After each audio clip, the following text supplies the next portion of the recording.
Hey guys, what's up? Time for another game theory video. Remember, if you like videos, like, sub, the comment, share, support the channel if you want. I appreciate it. Thanks.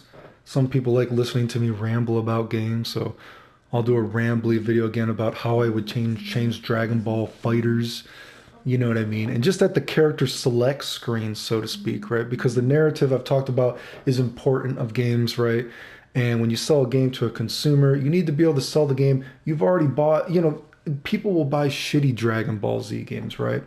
So you want to think about a game like, why would I play this game compared to another fighting game? There has to be like a new perspective that this video game can give me, right? And so I'm going to talk about a lot of different topics really quickly here that I've talked about at length more in other videos, right? And there's that idea that, they try to say, oh, your turn, my turn. When I play a video game nowadays, your turn is at the character select screen. It's like, let's just look at the character select screen and look at the different kind of ideas that can be in the narrative of how we want to play this game, how we are selling the game to an audience, right? I've talked about before, because of the whole idea of fireballs, homing, dashing, reflecting, that tug of war mechanic, that is a potential narrative when you sell the video game to a consumer that is not possible in any other video game, right? And like I said, when I look at that, you have a new potential archetype characters that actually really play off of that fireball tug of war between homing, dash, and reflect. Characters like Krillin and Vegito. You can see the foundational stuff that is with these characters. That a character like Krillin and Vegito, these characters aren't possible in another fighting game, right? So there's two good characters right there that when you look at this game, it doesn't matter if you like Krillin or if you like Vegeta. I don't give a fuck about Krillin, honestly. But I've said many times before, I think Krillin is fucking awesome in this game, at least foundationally. You can at least there's an idea there you can see with this character. I don't give a fuck about Krillin. You know what I mean? But you can see there's a crazy idea there with him and Vegito in terms of actually really showing off this game.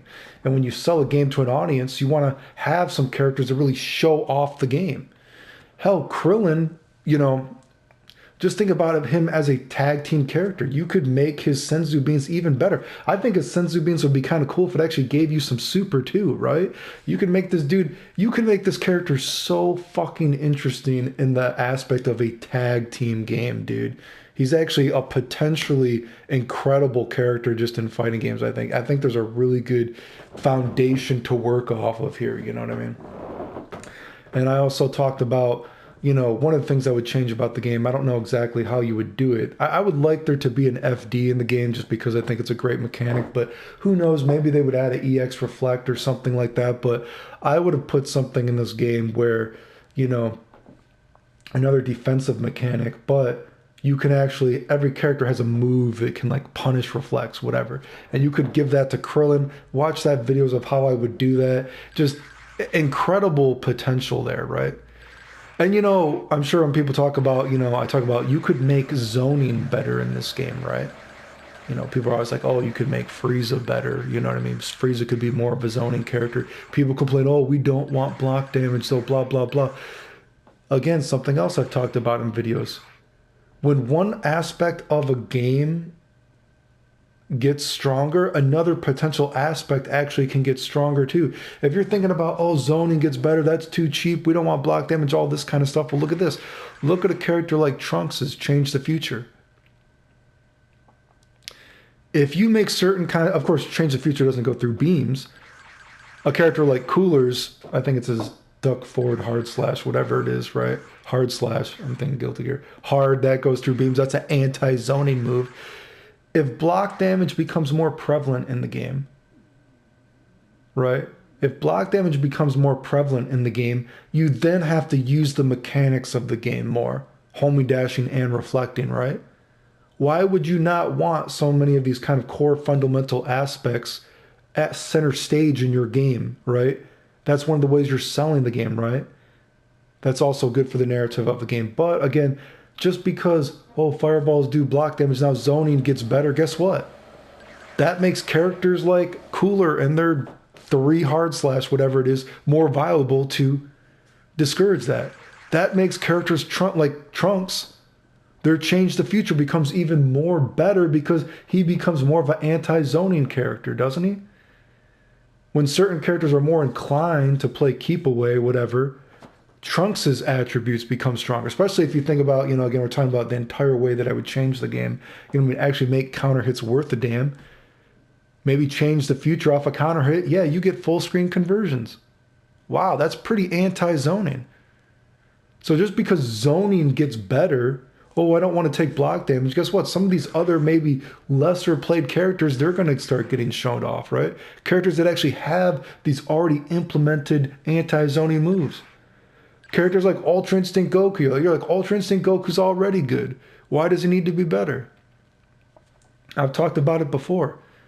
It is better to have a character. If a character is going to be good, the lesser of the two evils is to have a character that actually shows off the game. Zoning becomes better. Oh, well then Ultra Instinct even gets better because he has so many anti-zoning properties walking through fireballs.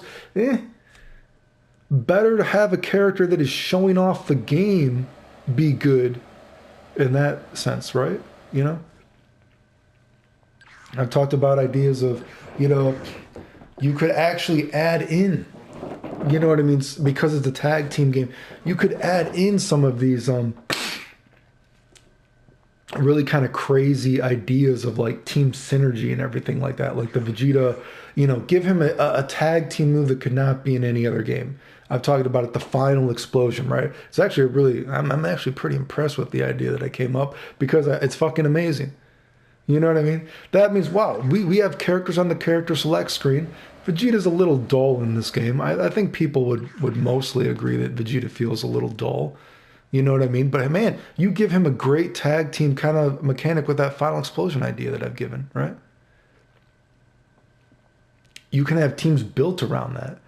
You already have characters like Gogeta. Imagine if Omega Shenron was in the game. You have two characters that are always building Dragon Balls. You have Dragon Ball teams. I've talked about characters that aren't in this game that you could have. You know, you could have a character like the Dr. Gero and the fat android friend he has. I don't know, Dr. Gero, what the fuck is this fat android friend? What is fat android friend's name? I don't remember, right? And you could have him and the Super 17, whatever. They could have a different reflect than everybody else, right? And their reflect sucks you up. They're a fucking vacuum cleaner, right? You know what I mean? They suck up your power, right? They are more anti-zoning, right? You see the narrative that is already coming into play at the character selection screen by having these kind of narratives. I think Nappa's stupid, but you could do something like Nappa when he goes away. You know what I mean? Off the screen, the Cyberman stays out. They're still attacking with your other character. Maybe certain characters are very synergistically good with Nappa's Cyberman or whatever, right? You know, other kind of moves like the final explosion. I think you could do something fun with Tien. I think you could do something like give him a move where, I don't think I made a video about this, did I? I don't remember, but another idea, like roll with me here, in terms of making team synergy stuff, tag team moves that are not possible in any other fighting game, right? Imagine you give this motherfucker a move like, imagine he has a move where, you know, he does that kind of, God, he's such a jobber in the series, right?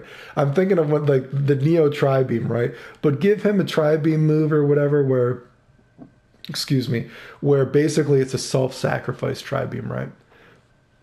It's a level 3, you know what I mean? Depending on how much life he has, you know, if he has like almost no life left, he only does like 3 shots. But if he has full life, he would do 7 shots, right? But anyway, whatever the case is, no matter how much life he has, once you do this level 3, he flies up to the top of the screen and he just starts shooting like the Kikohos. What the fuck is the move called? Tri-Beam Cannon. And it's just like for a second, it's like boom, boom, boom, boom, boom, boom, boom, up to 7, depending on how much life you had when you did it, right? And there's just like, he sacrifices himself. He just flies up to the screen. You're going to lose him for the rest of the match because he kills himself. He's a fucking jobber, right? But you get up to 7 seconds for free or whatever of him just doing these, boom, full screen key blasts, whatever. The entire screen, the guy can't get rid of it, right? There's nothing you can do, right? You're just done. You know what I mean? You got to block it. And so that means you have characters that are just, they can just go ham on you, do whatever kind of block string mix up they want, right? Or you could even say when you have more life and you can actually do 7 of them, hell, the next character that comes out, they can charge up their full bar to 7 bars. Imagine that. Imagine if Tien, if you had a level 3 and he had like full life, you could sacrifice that character, right? He automatically flies out of the screen and he just shoots down 7 straight seconds of full screen laser beam, right? The other dude can't do anything. They have to hold it, right? And while they're doing that, you can waste a few of those seconds to charge up to a level 7 yourself, right? And then you still get 4 seconds of like a free mix-up or some shit like that, right? Imagine then if you combine this team with a Dragon Ball team or some shit, or maybe Tien could have some weird synergy because of that with Vegeta and then the final explosion, because you can charge that up and then you can't even get rid of that. You know, there's so much weird shit. There could be a Kid Buu thing like that. You know, there's wacky and weird shit that you can do in a tag team game, right? There's potential, you know what I mean, synergistic choices, you know what I mean? Again, and then, you know, I'm talking about so many different aspects of game theory, what I've talked about this, right? You know, the best and the worst thing about a tag team game is that you have so many excuses to put in weird shit like this. Can you imagine? Obviously, you couldn't have a move like that Tien move that I just said in a normal game, because why would you just normally kill your character? But now you have a move like, oh, I could, if I have a level 3, I can sacrifice this character, and depending on how much life I have, I'm just raining down laser beams. Full screen, the opponent just has to hold it. They can't do anything. They are stuck blocking for 3 to 7 seconds, depending on how much life he had when he started it. And because this game, you actually can charge super, well, if he had more than just 3 seconds, you know what I mean? You can actually charge up to a level 7. I charged up to a level 7. Tien was about to die anyway. I got maybe 10-20% block damage that the opponent had nothing they could do about. That's a kind of weird gimmick that you could do, right? Of course, again, the best and the worst thing about this is, the best thing is you can have excuses to put in weird shit like this, but inevitably, because it's a competitive game, even if you have a favorite character, your favorite character might not work with other characters. If I have a Vegito character, right, you know what I mean, or whoever it might be, you know, maybe I need a team that works better with Vegito. You know, Vegeta, maybe I need a team that works better with Vegeta. Maybe, you know, I'm worried that my opponent is going to pick a zoning character, so I want to have a character like Trunks, or a team suck you up if they were in the game, right? You know what I mean? Anyway, people like listening to me ramble about games sometimes. Remember, if you like this, like, sub, so the comment, share, support the channel if you want. I appreciate it. Thanks. The end.